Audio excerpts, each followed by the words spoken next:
Final Fantasy as a series has a lot to live up to when the name is followed by a number. It's become Square Enix's established parameter for the amount of quality and effort put into the current title. Everything surrounding the release carries weight. It is a necessity that numbered titles deliver an experience that lives up to the lineage of 35 years worth of iteration, evolution, and most importantly, risk-taking. Final Fantasy VII is the most renowned game in the series to the masses. Regardless of if one has an affiliation with the franchise or none at all, the number 7 continues to hold more value and mindshare than every other entry. The decision to return to it is one that does not come without an abundance of risks. Every step taken into remaking this story is one that can end in a direction that you can't come back from. Execution has never been so important, which is why the place we are currently at with the 7 Remake project stands to be the most unique marketing campaign for not just a game, but the industry as a whole. It is a harder task to keep the conversation going for narrative-driven games. They're typically not continuous experiences. You finish it, and in no time another story comes along to steal the mindshare. The typical conversation that's had while waiting for sequels is mostly based around general wants of the audience without having anything concrete to base those wants around. Square Enix has provided info for 7 Remake in a way that allows you to get further in connecting dots without giving away the true nature of what's actually happening in the background. From the second everyone realized something strange was happening in Midgar, Final Fantasy VII became a continuous event that has not stopped. The past 3 years since launch have been a steady stream of info. The team working on 7 Remake are deeply passionate about getting this right. It had become clear Remake was best enjoyed with knowledge on 7's entire compilation. Square began filling in the gaps in the most accessible way they could. Intergrade was released as what was called the best PS5 upgrade yet. With it came signs that the first game's success was no accident via intermission. Yuffie's place in the narrative became much more than an option. It's clear the team intends for everyone to have their moment regardless of what their role was in the original game. With the release of Intergrade came 5+ minutes of secret endings, adding to the ever-expanding mystery that is Zack Fair's role in all of this.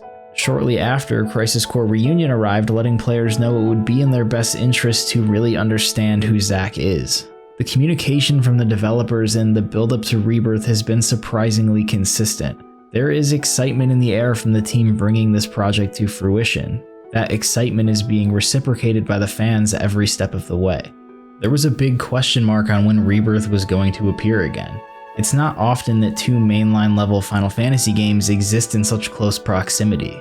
There does need to be a level of moderation in when Final Fantasy XVI is shown versus Rebirth, however their releases being so close is able to work because of the contrast on display. 2 very different versions of Final Fantasy are being marketed at one time and are in no way hindering the other's road to launch. One is celebrating the best of the franchise's past and another a look to the future. Rebirth's initial showing cemented the fact that while the unknown journey will still contain the parts of the original story that are of utmost importance, the level of changes that we are dealing with are still very much unknown. Everything down to the subtitle of these games are well-placed mysteries full of intent. A great deal of what worked with 7 Remake has to be approached from completely different angles with Rebirth. Midgar functioned well as a mostly linear space. Part of what makes a linear structure feel well executed is when you can travel down a more set path and still feel like the world outside of it is lived in and crawling with life, even if you can't walk directly to it.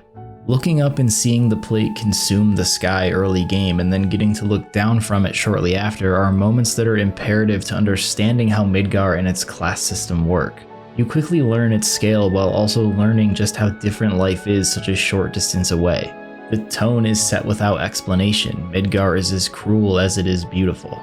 When playing Final Fantasy VII for the first time, Midgar feels and is shown to be such a big place via cutscenes and conversation.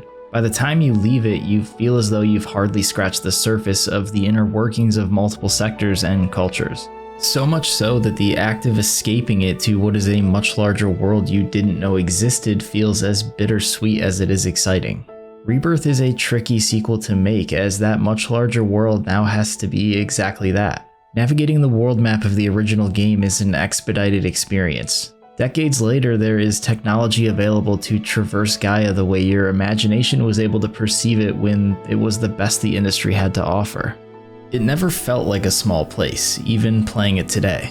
There isn't enough footage of Rebirth to determine the actual scale of the world they're building, but you can begin to deduce that the same techniques used to make Midgar feel larger than life are being utilized in a similar way. The recognizable locations shown emulate the feeling of looking up at the plate for the first time. It's possible the world may be completely open. Because of the execution of Remake's Midgar and their learnings from it, they would be able to fulfill that feel of scale even if it's not entirely open. Either option is a large contrast to part 1 of this saga. World expansion of any kind comes with new challenges to overcome with pacing. The price of freedom in video games has always been steep. The short distances traveled from place to place on the original world map kept things moving. 7 Remake's side quest placement complemented the narrative threat. It always made sense to be helping others in the moments you were allowed. Recreating this same feeling in Rebirth is a tall order, but one that makes all the difference. The recent showing of Rebirth is an important gauge as to whether or not the Remake team has a clear vision and can continue to create against the pressure of so much expectation. What was most evident with Remake and even more so in Rebirth is that this team continues to understand what made Final Fantasy VII so special. They know where the magic was and how to apply it again. Everything happening outside of what you expect narratively is taking the experience to places a lot of studios won't dare to go, mostly because they can't. The direction the remake of Final Fantasy VII is going is only possible because of the success that it had 25 years ago and continues to have to this day. Kitase and the team saw a unique opportunity and they took it.